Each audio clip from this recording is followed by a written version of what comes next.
And we're back for another podcast of Healthy Dose. I'm Dr. Joe Gambardella of Advanced Physical Medicine and Rehab of Miami. You can find us at 305-598-8788. We're here to answer all your questions. Today we have with us Dr. Efrain Gonzalez. He is board certified in cardiology and cardiac electrophysiology. He's been in practice in the Miami area since 1995. He's the former medical director of cardiac electrophysiology at Baptist Hospital. He's the former chief of cardiology at Baptist Hospital and the former chief of medicine at Baptist Hospital. Absolutely incredible. To top that, he's the former chief of electrophysiology at Mercy Hospital and is presently in private practice. Doctor, welcome. Thank you very much. Thank you for having me. Let's get our night going and keep our patients and viewers informed and hopefully clear up the air, clarify some questions and concerns and misinformations they might have. You know, I think one of the great places for us to start is why a cardiologist? Why is a cardiologist so important in today's medicine? From my perspective as a primary care physician, I could tell you that it is a minority of patients that have a primary care physician nowadays. They're self-managing. The latest diet guru book that comes across the air, that comes across YouTube, they're following it. They're going high fat, they're going high carb, they're going high protein, but they never do blood work. They never check their blood pressure, and people are getting into trouble, and you're seeing all of it. Correct. So, you know, cardiology right now, and being a cardiologist, you're almost being looked at as a primary care physician, a portal of entry for a lot of people. It's very important to have a cardiologist on the healthcare team. Correct, and you can look at it as a last man standing, if you will. You're correct. We're actually seeing people with more complicated conditions, younger individuals, for all the reasons you just cited, and God knows what else is out there. Misinformation is key here, and it's our biggest enemy. On the individual level, you see people who have conditions already diagnosed, or they know they have it, or somebody mentioned it, or has been suggested. First thing is denial. It's going to go away. Same as you see joint pains, neck pains, back pains, it's going to go away. Aches and pains, people tend to ignore. They take the latest fad pill, massage, or whatever other concoction they may be given that nobody would otherwise drink or take, and they take it like it's the latest and greatest in medicine. Yes. You know, there's a couple of key points that you made. I know, being someone who enjoys working out, I see people in the gym all the time. They're taking pre-workouts, Monster energy drinks, all these, not even to name names. There's caffeinated drinks out there that people are getting 10 times the amount of caffeine into their diet on a daily basis over a prolonged period of time. So the age of mortality, the age of portal of entry into the cardiac office is, like you said, getting lower and lower and lower. So we're seeing younger people with problems managing their blood pressure. We're seeing younger and younger people with cholesterol problems. Correct. And you're having more and more people on blood pressure medication. So you mentioned that's a big one that we have here. We'll have patients that come in and they're self-prescribing pain management medication. They're self-prescribing because they injured themselves. They don't know what it's doing to their body, how it's taxing their kidneys. For you, when someone comes in, they're aware that they may have a problem. They are referred by their primary, if they have one, that they have elevated blood pressure. You mentioned denial. Nobody wants to admit that they have to take a medication. How do you convey to your patients the importance of dealing with, quote unquote, a silent killer? Well, it's again, an example will be easy. The other day I had this one patient who came in, a lady who was in her early 50s, looked like she was 35, came in because of a cardiovascular complaint. And at the beginning of the conversation, the first thing she raises, I don't want any medicines. So as an example, I just asked her a question as to why do we think the age of 65 was chosen in 1963 as retirement age and Medicare benefits kicking in? And she didn't know the answer to that. Well, in those days, not many people lived that long. And we didn't have that many medicines. Penicillin was just released into the market in the end of World War II. Morphine was just around, and maybe there was one blood pressure medication or so running around the market in those days. So health was not around for long. Yeah. And that was an eye-opener. Mm-hmm. So the anti-medication, anti-healthcare trend that we have nowadays is going to bring a lot more complications in younger people faster, and the healthcare force will be overwhelmed. You know, you bring up an excellent point, because at some point there's only so much you can do. So, you know, genetics, hereditary factors play a part.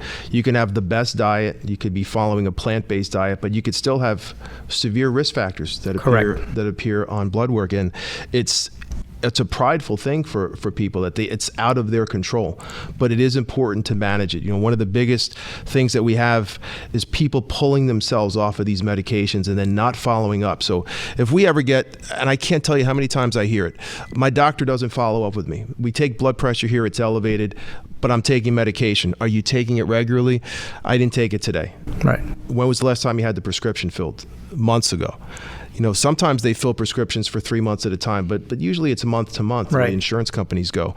So the non-compliance, just to touch on that again, is such an important factor to mention, that people who cannot control these problems have to be responsible for what they're doing. Yes. What we do is pretty much 5% of their care. We see them, we evaluate them, we test them, we advise, we prescribe, but the minute they walk out of our doors, they're on their own. Yep. They gotta assume responsibility for their own healthcare. Babysitting is not what we do. It's just people got to mature. So if you're prescribed medication and you're working on your diet, you have to have your cardiologist as part of the healthcare team tracking you like a trainer along the way. If we circle back, the majority of people don't have high blood pressure. So it's something that is affected by lifestyle. It's affected by diet. Let's touch a little bit about diet. Diet is something very important. We are in the obesity epidemic. We have diabetes, which is out of control. All you have to do is turn the TV on at night, and you see more than 5 medications that are being suggested you take for diabetes.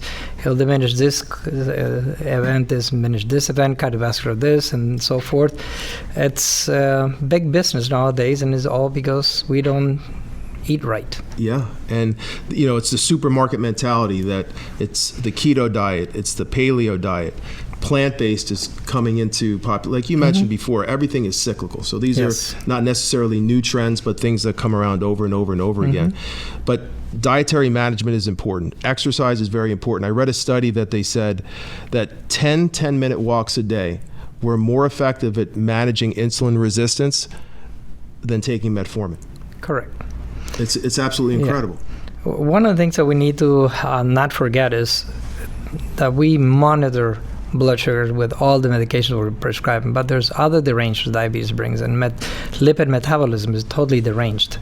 You see these people with neuropathies, increased risk of infections, and all we do is check the blood sugar, and all that pill brings down is the blood sugar. So one of the bigger steps for adult onset diabetes is eat right, don't become a diabetic, continue to move, don't stay still, drop the cell phone, drop the remote control, get out, and walk the dog. And everyone that's listening to the podcast can't see Dr. Gonzalez right now, but you want him to be your cardiologist. He looks like a TV model, right? He's in shape. He looks fantastic. He works out. He practices what he preaches. So what he says is true. And you know, we're talking about a minority of cases, so to speak, that may have high blood pressure. The majority don't. But there's an epidemic of obesity. I think you touched on this. In physical medicine, we talk about a terrible triad that affects knees. So someone will damage their medial meniscus, they'll damage their ACL, and they'll damage their medial collateral ligament. You're seeing more and more of a triad now in cardiology that you touched a little bit upon: high lipids, elevated blood pressure, and elevated blood sugar. Correct. And the management of these is marginal at best because of non-compliance and because of people not addressing their diet. One of the biggest issues is high blood pressure. It's just we were just talking a little while ago. The magic number for high blood pressure historically has been 140/90, and that was not by medical design. It was life health insurance people that actually came up with it. The individual who was selling the life insurances realized that if your blood pressure was higher than 140/90, they was more likely to need to pay for your policy rather than not. So we doctors didn't do that. As we learned from this individual back in 1957. And the number has gone up and down over the years, and all we try to do is try to diminish or stop the progression to end-stage renal disease and hemodialysis, and so far we've been unsuccessful for all the factors we just cited, and others we probably still don't understand completely. Yeah, there's something that we share in common with our patients, is that when people are over-medicating because they're not addressing the cause of their pain, 99% of the patients that come to see us are interested in managing a symptom. They don't even understand that there's a reason their body's breaking down, why they're expressing these inflammatory markers. So they start taking medications, anti-inflammatories, but they don't realize the damage that they're doing to the nephrology, to their kidneys. Mm-hmm. Now you have patients that have uncontrolled hypertension. And the biggest risk factor that you're going to see is, of course, damage to the heart, to the vessels of the heart. But talk about damage to the kidneys. Yes, we have known that since the age of aspirin. And by the way, aspirin has been taken out of cardiovascular care as a prophylactic anti-inflammatory drug. There was the announcement by the FDA, CMS, and NIH and so forth last November, whereby apparently all the data that we had that led to the aspirin is good for you was wrongly estimated, miscalculated, misrepresented, and so forth, that the whole anti-inflammatory process is guided and treated and managed by statin or cholesterol-lowering agents that works. Now we have the PKS2/9 inhibitors and so forth. And so aspirin is out. All aspirin did was increase the number of brain bleeds and GI bleeds rather than prevent cardiovascular issues. Now, one has just had a stent put in, and then you need antiplatelet agents, of course, for the time that's necessary for the stent to heal and be recovered by your own tissues. But other than that, aspirin should not be part of our armamentarium. And yes, they do damage the kidneys. That's a huge takeaway for everyone listening to the show. You need to speak to your cardiologist if that's something that you're using prophylactically. One of the interesting things that we let our patients know is, as it relates to pain, is they're taking Advil, Aleve, Motrin, Naproxen, all of these medications that are available that a child could buy over the counter. No one ever reads the back of the bottle. You know, the people are always floored when it says, do not use longer than prescribed. And on every single bottle of anti-inflammatories, it says, do not use longer than 10 days unless prescribed by your physician. Right. But you see the commercials that they prescribe them for allergies, they prescribe them for PMS, they prescribe it for back pain. Sleep aids. And they sell them in bottles of 1,000. Yes. 1,000 pills. So, yeah. Taking excess medications, like you mentioned, whether it be an aspirin, whether it be abuse of these anti-inflammatory medications for longer than designed, is always going to damage the body. What you mentioned is very important. If you've had a stent placed, you may have to take an aspirin for a period of time. If you've had a corrective surgery, if you've had an arthroscopic procedure, that's what these medications are designed for. Correct. Not to be taken long term. Correct. Second major takeaway from today's show. One of the things that we should touch on as well is prevention. So we touched on diet. You have to find a diet that works for you. I think we're both in agreement that the first step to finding out what diet works for you is getting blood work done. Correct. You have to look at blood work, and one of my pet peeves over the years is the interpretation of blood work used by physicians. In other words, a standard panel is ordered.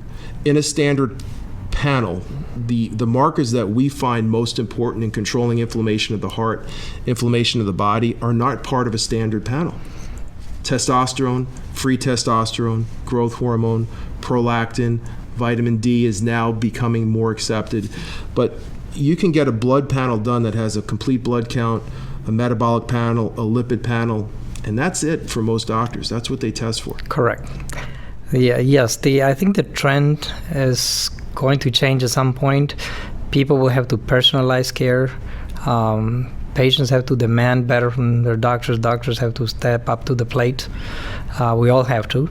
And actually coordinate patients' care. Just make sure that we're driving preventive care rather than patch the hole that was made over the years. And this is not something that's unattainable, even for people that don't have insurance.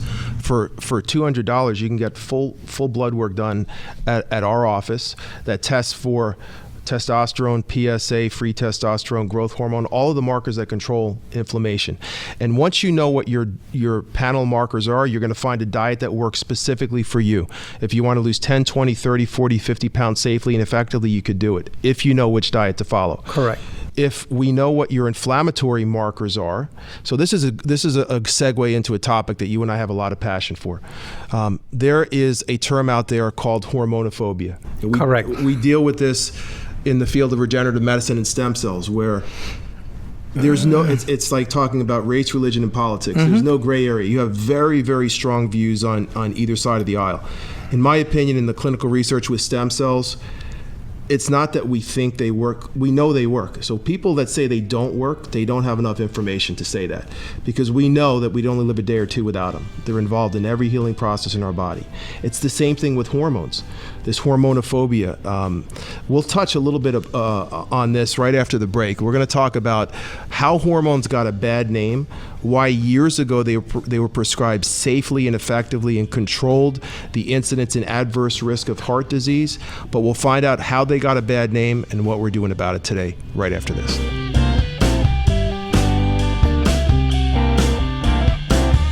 Repair your body. Replace your key hormone levels. Allow your body to regenerate itself without surgery or meds. When it comes to your health, the best plan is preventative. If you wait for symptoms to show, you could be too late. With over 40 years of combined clinical experience, all under one conveniently located state-of-the-art facility, Dr. Joe is on the leading edge of regenerative and physical medicine. Take control of your health and get a free consultation and evaluation. Visit us at apmrmiami.com or call 305-598-8788. 305-598-8788. 305-598-8788.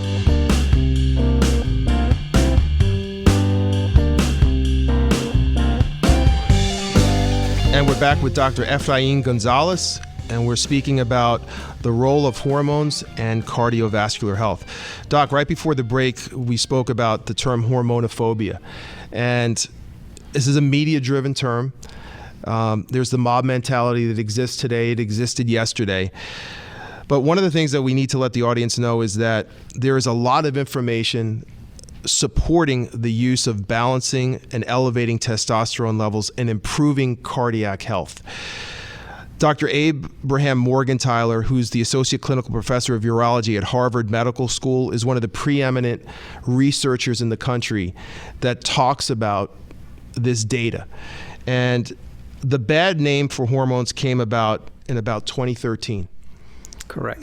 Out of all of the published research articles that talk about testosterone and cardiovascular health or cardiovascular risks, out of the dozens and dozens that are published in peer review, really 4 brought into question that there may be an adverse risk associated with someone supplementing or elevating testosterone. And it started with a November 2013 article published in the Journal of the American Medical Association. And it was by Dr. Reagan.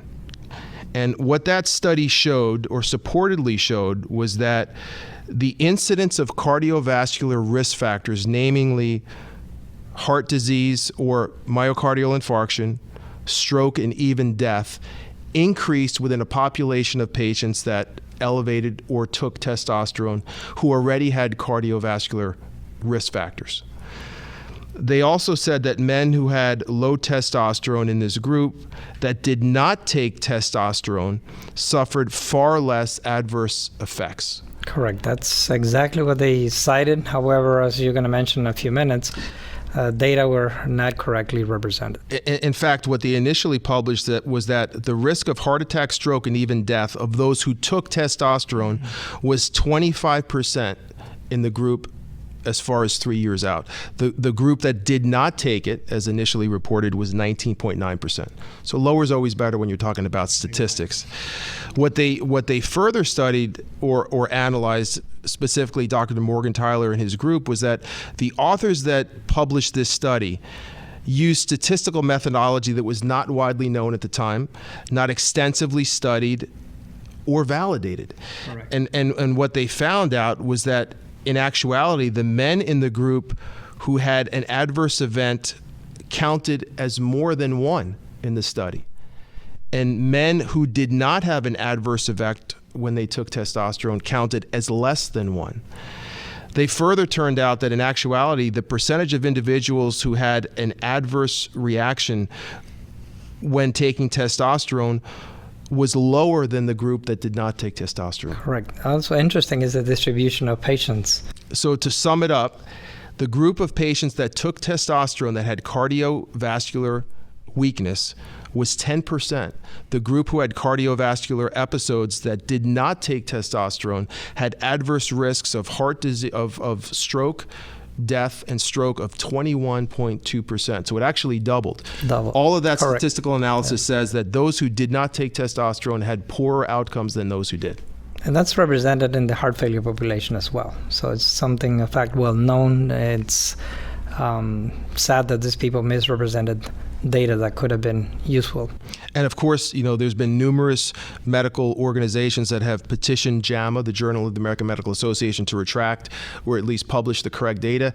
To my knowledge, it still hasn't been Published yet. But it doesn't dissuade us or it doesn't dissuade you from utilizing this to help your patients. No, because evidence is out there to suggest that it's actually beneficial. The first step that everybody should look at before you jump into hormonal replacement at any sex or age or whatever, is what happens during childhood. Kids, boys, will have a higher risk of mortality, sudden cardiac death, and arrhythmias before teenage. Once the hormones kick in, the risk reverses. Girls, unfortunately, take the higher risk, and boys, because of the testosterone load, which manipulates and manages potassium channels in the heart, lowers the risk. And one of the things that I like to do with our patients too is just keep things as simple as possible. And I always present it to patients.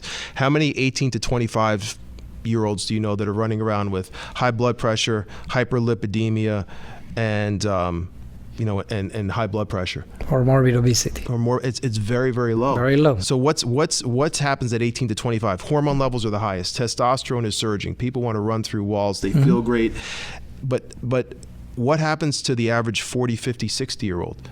Everything is reversed. What's the median age of your practice right now, would you say? Right now, I think it's trending to a lower age group. And that's unfortunate because we used to have our patient population in the cardiology offices were over 65 and much older. And all of a sudden, we're seeing a surge of mid-30s to low 40s, which are within that group that you just described. It's funny that you said that too, because what's the age that the average athlete retires? In the 30s, right? In their 30s, so yes. It correlates with the drop in testosterone. So here's the thing. People don't know that testosterone is probably the strongest anti-inflammatory hormone that's found in the body. By controlling inflammation, you reduce pain, you enhance healing, you have deeper sleep and recovery, your sex drive is great, you have better interactions with your peers. But when testosterone is low, right, the increase of heart disease that we mentioned, the increase in stroke. In fact, there was a study we spoke about, I think it was the Kansas City VA study. Correct. Which is a very large population. I think 83,000 people studied Correct. over 15 years. And what they found out was that people that supplemented testosterone were 56% less likely to die of all-cause mortality. If you could tell your patients who have cardiovascular stress that you can give them something, recommend something if they need it, Yes. that's going to decrease their likelihood to die by 50%. Yeah. Who would deny that? Yeah, nobody should deny that to their patients. Access to that, I think information to the patient population or potential patient population is key here. Yes. The other thing that everybody has to pay attention is not many studies run for 15 years. Yes. Excellent point. Yeah, most cardiovascular studies will run for 2 to 5 years, sometimes shorter. I mean, there are studies out there that for sudden cardiac death that were cut short at 6 or 8 months because of a great benefit to patients. And this is a 15-year a 15-year duration study. And that's, I think, it's very important. It was not done lightly, not superficially, and it was done long-term. Yep. So let's talk about a couple of key points. This is not an age-specific problem. As you said, your patient base is trending on the lower end. We see in schools now, physical education is almost non-existent. So the ways that men traditionally and women increase their natural hormone production is by exercising. Correct. So less exercise, we see increases in fat, right? So fat stores estrogen. If there is a hormone that's linked in excess amounts to cardiovascular disease, it's estrogen in men and women. Correct. And so that's another big misconception. But let's talk about what people need to know. You got to get your blood work tested. You got to check for testosterone. There is a huge difference in looking at these panel markers between optimal and normal. And so the normal range, I got one for you, as you mentioned, how did people find out about 65 being the cutoff point, you said, for Medicare? And exactly. Why did people, or how did they come up with this range of 258 to 1197 for the range of testosterone? Probably random checks rather than actual statistical analysis of what's normal, what's optimum, and what's subpar. They actually surveyed people over time, and they found out that the average 18 to 25-year-old had a testosterone level in excess of 900. The average 70-year-old had a testosterone level of 358 or below. Right. And the numbers may change by 50 or 100 points. It's an enormous difference in the physical makeup of a 18 to 25-year-old versus a 70-year-old that's completely deconditioned, that may be overweight, definitely has less muscle mass, lower testosterone, elevated estrogen, cardiovascular markers are elevated. But the interesting thing is that's hundreds of points of a difference. Correct. But I would ask you, what do they call the average practitioner, maybe the non-informed practitioner? A 40-year-old comes in who's fatigued, complaining that he can't lose weight, struggling at work, struggling in his relationship, and he comes in with a testosterone level of 390. What does the average practitioner call him? It's normal. And that's a very, very big takeaway. Just because you're in normal range does not mean you're optimal. Correct. Everything as it relates to blood should be in the optimal range. Right. We're going back to personalizing care for the individual, not the individual sitting in front of you is not a population, is not a number. It's him or her, and we probably should do our best to optimize his well-being. And so we treat the individual, not just the lab. Correct. And so by looking at these hormones, these are all hormones that are produced in the body. They're called bioidentical. And we spoke earlier, if you're working on somebody and they need, you're doing surgery and they lose blood, it takes 180 days, right? 120 days to make new red blood cells. You can't wait 3 months for them to produce enough blood for them to be viable and to have a great recovery. You got to bring it in. You got to transfuse it in. Got to bring it in. If you are not making enough testosterone, you have to bring it in. You have to supplement in some way, shape, or form, period. Yeah. We have to stop demonizing hormone replacement and actually see its benefits. If it's well managed, of course. Yes. It should benefit the individual. Yeah, and you have to go to a doctor like Dr. Gonzalez. You could visit us at APMR Miami. Someone who's trained in this. This is not something that you dabble in. You have to have a great understanding of this. You have to quote unquote specialize in this and really have your patient's best interest in mind. The flip side of this is there are many offices that are prescribing testosterone, but they don't manage the patient after that. It's the same thing as anything else. If you prescribe a drug and don't follow up with the patient, correct. What are you doing? Actually, I have an example again for you. I have a friend of mine who actually came to the office a few months ago stating that his friend, Dr. So-and-so, gave him the prescription for testosterone to self-administer with no follow-up, no nothing. And I just saw him a couple of weeks ago with not the desired effect. Yeah. And he had some ill effects, so to speak, to mismanaging himself. And actually, he was redirected to you, actually. Yeah, to actually get corrective action, because it's just you can't just. Some of our hardest patients to manage are the ones that have been prescribed before. Exactly. Too much of everyone recognizes that kale is a superfood, but too much kale is damaging to the body. Yeah. Eating too many good foods in excess quantities, caloric intake, is damaging to the body. So too much of a good thing is not good either. Yes. It has to be managed so you get all the benefits and no side effects. We speak about also one of the hormonal phobia, that there's a big difference between hormones that we prescribe in our office, hormones that you prescribe, that are called bioidentical, meaning exactly what's produced in the body, versus synthetic. Correct. So as we know, why do synthetic medications exist? One of the reasons is because hormones are secretions that occur in the body. they can't be patented by a drug company. They can't be sold for profit. So compounded formulas, these bioidenticals that our body makes that are produced in a lab in a nearly identical fashion to what's made in the body. Synthetic variations are also made the exact same way with the additional esters or components added to the products. Why do they do that? Well, they do it primarily for profitable gain. Correct. So you can sell a drug for great profit, but you can't sell something that's made in the body for the same profit.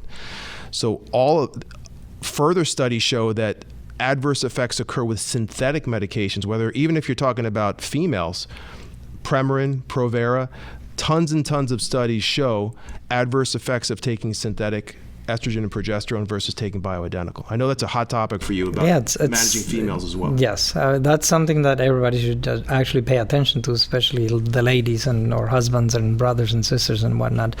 It's just something that I constantly strive for, referring my patients back to the gynecologist to get evaluated for hormone replacement. There's a lot of resistance out there, as well as there's a lot of good doctors that actually will take care of these ladies. But it's something that we all have to pay attention to. And up until recently, perimenopausal symptoms were just ignored as normal. You have to put up with it. And I think only now people are opening their eyes into actually helping these ladies and having a lesser bumpy ride. Yeah. So, women, it's the same thing. They make testosterone too. They just make a fractional dose compared to men. Right. But the effects are the same in the body. For women that want to have a great looking physique, that are over 35 years old, they want to lose fat, they want to increase muscle mass, they want to have a great relationship at home, they want to have better recovery, they want to be able to deal with the kids, they have to find out what their testosterone level is. And so the same, the range for females, men it's 358 to 1197 or 250 to 1200. Females it's 2 to 45. Correct. Guess what the average number is for most women that we see, Doc? No idea. Between 2 and 10. There you go. So if you're dealing with anything in the lower 25%, you're going to get 25% of what you can get out of life. Right. So elevate, it's the easiest thing to manage in women. Right. A fractional 2 milligrams a week could change a marriage. Yes, not only that, what we just spoke about a few minutes ago, just before we started the podcast, is that you ought to start hormonal replacement in females at a right age. Not when they're 75 or around that age, when trying to convert a 75-year-old lady onto a 40-year-old is going to have adverse effects in the cardiovascular system. In fact, I think we both read the same study that said postmenopausal women that began their replacement 6 years after had significantly better results than those who began 10 years. I think the results at 10 years were more adverse rather than beneficial. Yep. So what does that mean? For women that are postmenopausal, you've gone a year without a period. Postmenopausal, the sooner you begin that and get under care to at least know what your baseline is, the better your outcomes are going to be. Correct. Now, what about the women that are perimenopause or they have not yet hit menopause? You still have to have optimal levels of growth hormone. You still have to have optimal levels of testosterone. Correct. Those are all things that can be started earlier, and prevention is the best medicine. Again, personalizing care is the key here. Just testing each patient as an individual, not as a range or a population management. It's just manage the patient with potential disease processes or prevent disease processes in that particular individuals. I think going back to the old days where you have your personal physician, your doctor you trust, physicians assuming that role of being responsible for patients' care and well-being will help us resolve this situation. So, Doc, let's talk about you. If someone wants to come see you, they hear you on the podcast, do they need to go to their primary to get a referral? Can they come see you directly? If they don't have insurance, how do people come and find you? Well, it varies. Again, depending on the insurance company, some of them will require authorizations, referrals. Most companies are moving away from that now because it's becoming more costly for them, and they're just seeing the benefit of it, cost containment and so forth. Patients can call the office at 786-703-6120, and we're located on Kendall Drive, 11020 Southwest 88th Street. The suite is 102. Phone call will do. They can find us online, on the web, on Facebook. Again, how do they find you on Facebook and on the web? They basically put my name up there, and it should pop up and populate our webpage and so forth. Fantastic. This is an absolute must. Out of all the shows that we've done, Dr. Gonzalez. His time is in demand. He's an amazing doctor. I mean, just getting out the credentials took up half the show here. But widely versed. He's a pioneer in his field. Not all cardiologists are created the same. I think one of the biggest enemies that maybe we could end the show in talking about this, one of the biggest enemies to doctors and to their patients alike is a big ego. Yes. Thinking that they've come out of school and they know everything, and dissuading patients from seeking alternatives when they themselves may not know enough about it to say yes or no. Correct. They actually just took the words out of my mouth. The first thing I teach young doctors in fellowship is just the day you think you know it all, hang up the gloves, go fishing. Yeah. It's you gotta think out of the box constantly. You gotta keep your eyes open. You gotta strive for different things, new things. Keep your eyes open, mind open, and you'll benefit your patients. Again, we were with Dr. Gonzalez. Doc, they find you at your phone number? 786-703-6120. As always, another great show. I'm Dr. Joe Gambardella, Advanced Physical Medicine and Rehab. You can find us at apmrmiami.com. You can follow us at Instagram at apmr. If you need blood work, if you need a referral to Dr. Gonzalez, if you just want to feel better, whether it's your neck, your back, your shoulders, your knees, call the office 305-598-8788. The first step to getting healthy is taking action. Come see us and we'll set you in the right direction, and we'll see you next time.